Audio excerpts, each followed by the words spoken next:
திமுக ஆட்சியில் மருத்துவக் கல்லூரிக்காக தாம் விண்ணப்பிக்கவில்லை என நயினார் நாகேந்திரன் மறுப்பு தெரிவிக்க அவர் மீது மீண்டும் குற்றம் சாட்டியிருக்கிறார் அமைச்சர் செங்கோட்டையன். இதுகுறித்து பார்க்கலாம்.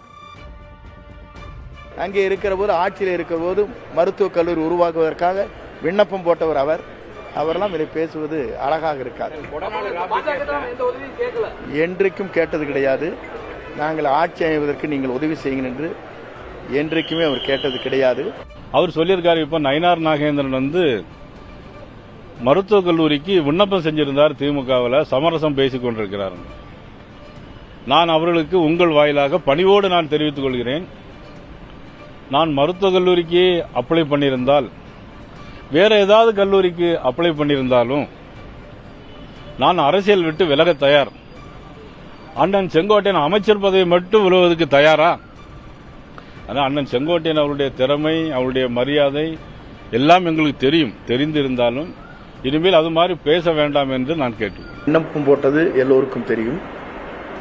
அது நாடறிந்த உண்மை.